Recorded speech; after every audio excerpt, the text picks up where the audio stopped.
Chhattisgarhi video देखने के लिए हमारे चैनल को सब्सक्राइब करें और दबाएं इस बेल आइकन को ताकि हमारे वीडियो के नोटिफिकेशन आपके पास पहुंचे सबसे पहले।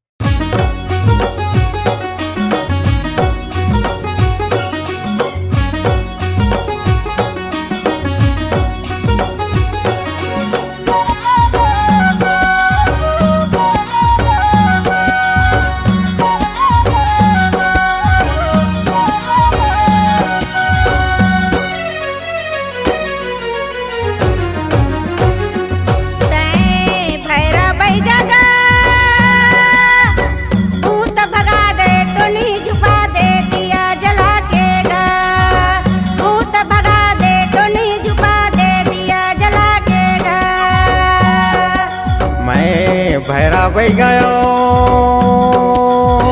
भूत भगाऊं तो नहीं झुकाऊं दिया जला के वो भूत भगाऊं तो नहीं झुकाऊं दिया जला के वो।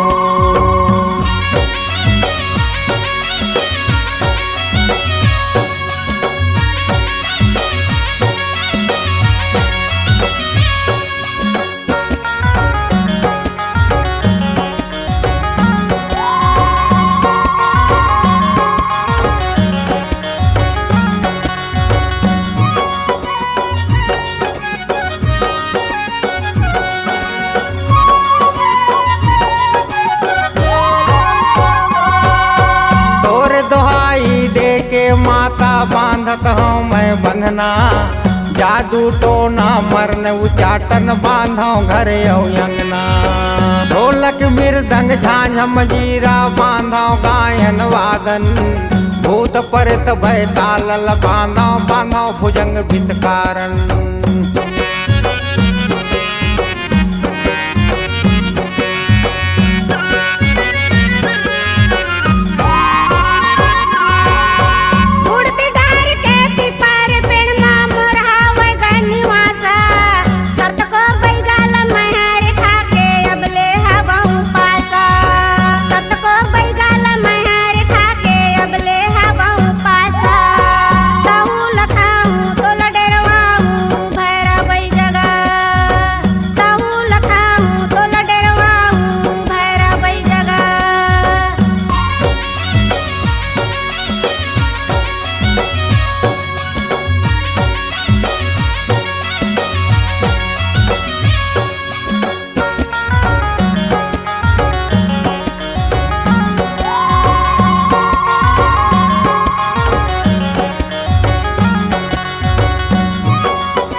बेटी ब्रह्मक ताली 900 भूत बजाइन ताली कूद परिन पीपर के डाली पटक पछार घटना ले जाओ दरी मतों कर कुकरा मोर बात लाता मान सबो कथे भैरा भैगा।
जलाए राती घर के मुँह दाबे पाती झुके करे जा फाटे छाती 7 बहनी सते बहनिया 12 बहनी बराहिल 13 बहनी जोगनी 9 दुर्गा 21 बहनी।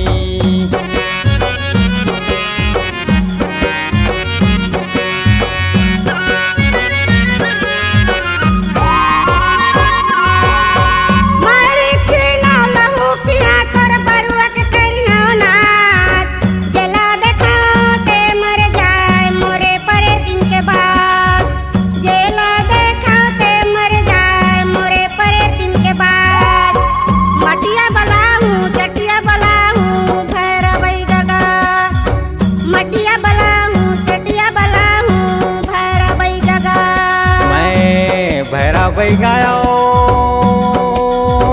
भूत भगाऊं तो नहीं छुपाऊं दिया जला के ओ भूत भगाऊं तो नहीं छुपाऊं दिया जला के ओ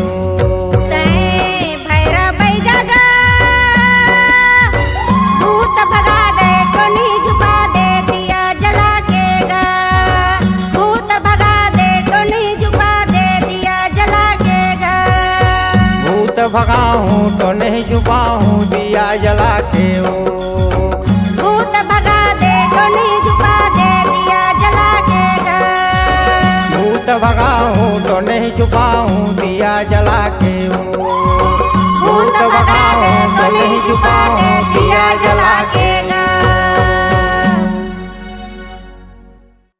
अगर आप अपनी आवाज को एक नया आयाम देना चाहते हैं तो चले आइए मल्टी ट्रैक डिजिटल रिकॉर्डिंग के लिए संपर्क करें HK म्यूजिक कंपनी, कोटा डबरी, चांपा, छत्तीसगढ़। मोबाइल नंबर है 9329238487 और 8085380339।